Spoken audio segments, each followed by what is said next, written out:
ఇప్పుడే జీ5 app download చేయండి. చూడండి మీ ఫేవరెట్ టీవీ షోస్ ఎప్పుడైనా ఎక్కడైనా. ఎలాగైనా ఆ అడ్డుగీత చెరిగిపోయేలా చూడు. అమ్మా నాన్న కలిసిపోయేలా చేయి స్వామి.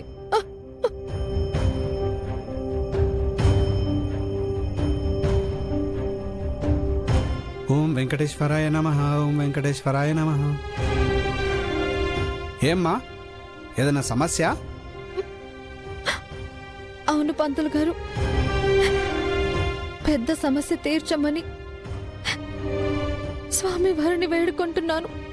వేడుకోవాలని కాదమ్మా, నీ మనసులో ఉన్నది ఏ కోరికైనా సరే ఒక కాగితం మీద రాసి అక్కడున్న చెట్టుకు కొబ్బరికాయతో ముడుపు కట్టి మొక్కుకో అమ్మా. నీ కోరిక తప్పనిసరిగా నెరవేరుతుంది.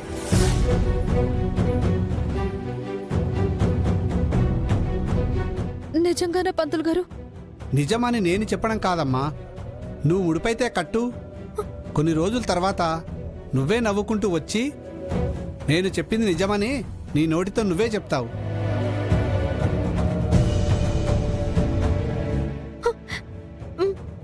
అలాగే పంతులు గారు. ఉమ్.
ఎంత పని చేసావు రామా!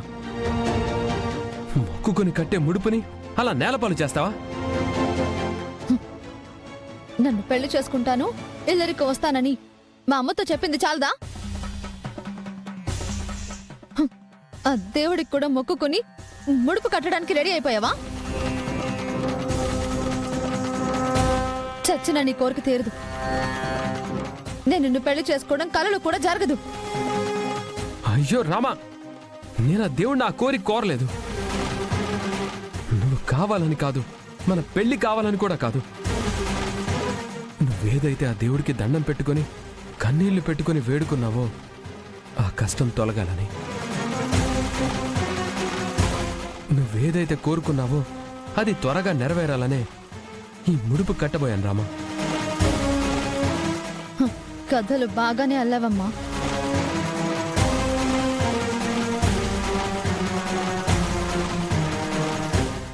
రామా రామా, ఇది కట్టు కథ కాదు. సరే, ఆ చీటీ అక్కడే పడింది కదా, ఒకసారి తీసి చూడు.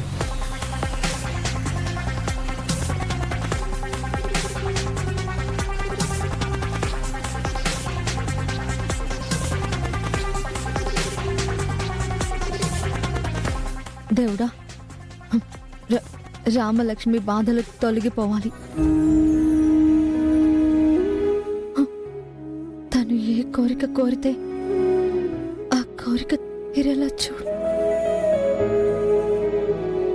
నా రామలక్ష్మి ఎప్పుడు సంతోషంగా ఉండాలి.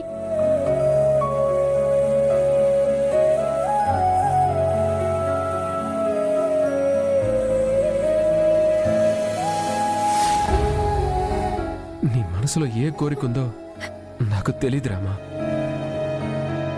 అయినా నేను మనస్ఫూర్తిగా నీ కోరిక నెరవేరాలనే ముడుపు కట్టాను.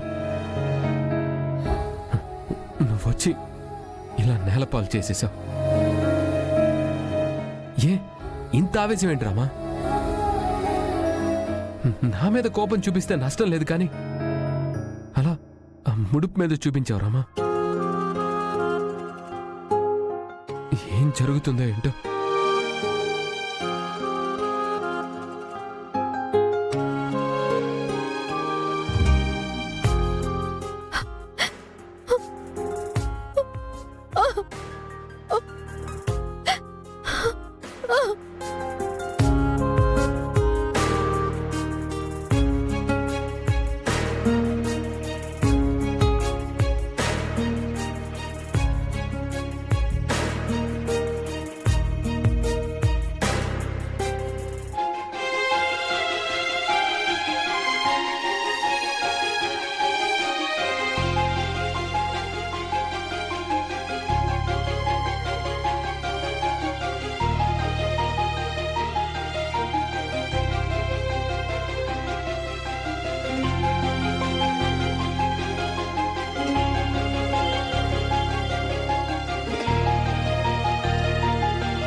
నువ్వు ముడుపు కట్టొచ్చి 9 సార్లు సరే, ప్రదర్శనలు పంతులు గారు. చెయ్యమ్మా. సరే సరే అమ్మా. సరేనండి. ఏమైందమ్మా? అది మరి నేనేదైతే కోరుకున్నానో ఆ- అదే కోరిక నెరవేరాలని చెప్పి నాతో ఒక అబ్బాయి వచ్చాడు. అతను ముడుపు కడుతుంటే నేనది తెలుసుకోకుండా ఆ ముడుపుని నేలపాలు చేశాను పంతులు గారు. ఇప్పుడేమైనా దేవుడికి కోపం వస్తుందా? నా కోరికను ఎప్పటికీ తీర్చడా? మా అమ్మ నన్ను ఎప్పటికీ కలవరా? ఏంటమ్మా? అదే నేనెప్పటికీ ఇలానే ఏడుస్తూ ఉండాల్సిందేనా అని. అవసరం లేదమ్మా. తెలిసో తెలియకో అపచారం చేసినా దాని నుంచి విముక్తి కోసం ఒక పరిహారం తప్పనిసరిగా ఉంటుంది. ఇప్పుడు నేను ఏం పరిహారం చేయాలో మీరే చెప్పండి పంతులు గారు. నేను చేస్తా. ఆ దేవుడికి కోపం పోవాలి, నా కోరిక నెరవేరాలి. చెప్పండి పంతులు గారు. ఆ కోనేట్లోకి వెళ్ళి జరిగిన తప్పు చెప్పుకొని 3 సార్లు మునిగి వచ్చి ఈ గర్భగుడి చుట్టూ 9 సార్లు అంగప్రదర్శన చేస్తే సరిపోతుంది. నీ తప్పును ఆ దైవం క్షమిస్తుంది. నీకు ఏ దోషమున్నా తొలగిపోతుంది. నీ కోరిక తీరిపోతుంది తల్లి.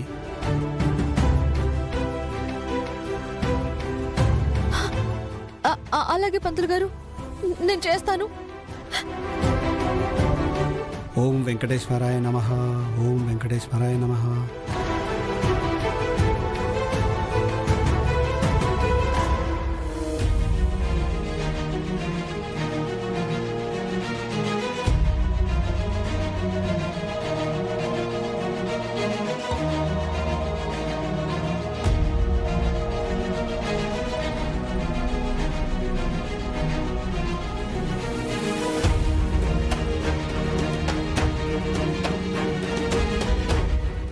జీ5 యాప్ డౌన్లోడ్ చేసి అన్ని ఎపిసోడ్స్ పూర్తి ఉచితంగా చూడండి.